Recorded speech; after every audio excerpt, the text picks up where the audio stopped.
Images of war between Israel and Hamas, pictures of the destruction, the injured, and the dead are everywhere. They are hard to look at for you and for me, but especially for children. So, how do you explain war to children? Well, for that answer, let's bring in licensed mental health counselor and founder of CatholicTherapist.com, Allison Ricciardi. Allison, great to have you back on the show. This is a really tough topic, and one, as parents, we'd rather not talk to our children about, but it really is kind of hard to shield them from all of this. That said, what's your advice? I mean, should we talk to our children about war, and how do we even begin that conversation? Well, remember, every child is different. So some have a more sensitive nature, some kind of let it roll off their back. So it may not be the same conversation with each child. Make sure whatever you share is, number one, age appropriate. They may just be asking a general question, give them a general answer. It's always important to start out, though, by asking a question like, what have you heard? What have you seen? What are you worried about? To be able to allay their fears to whatever extent you can. I mean, obviously, we're living in a very difficult and very scary time. There's no way around that. But as parents, we want to be able to reassure our children. We want to protect their innocence as much as we can.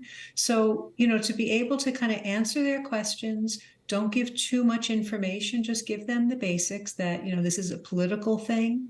And yes, people are suffering, but it's also important to try to give them something to do. And that's where, as Catholics, we can be praying. We can make sacrifices that we offer up.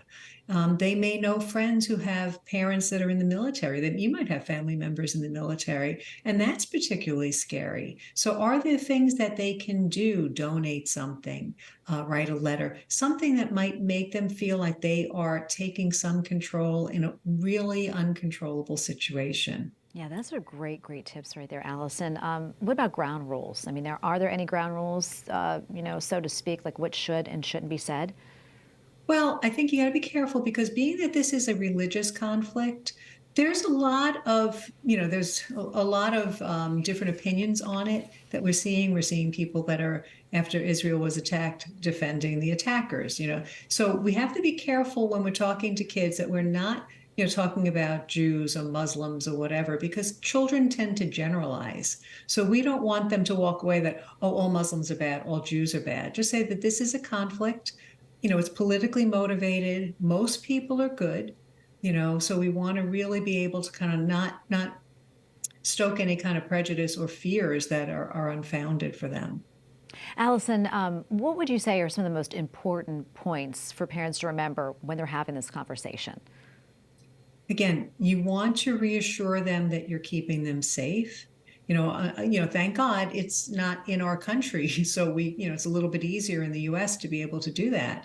But, it is unfortunately a reality. And, I like to maybe tell them the positives, the Battle of Lepanto, how prayer can actually change things.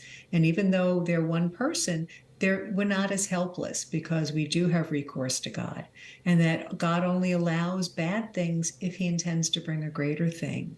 So sometimes you talk about the military, that they're working to protect us, that there might be a better thing that comes from this, although we can't see it now because these are terrible war atrocities that we're seeing. So one thing I would really encourage, keep the TV off as much as possible when little children are around, because they don't need to see it. They don't need to hear it. Make sure that if it is on, that you're there and you can answer questions, reassure them.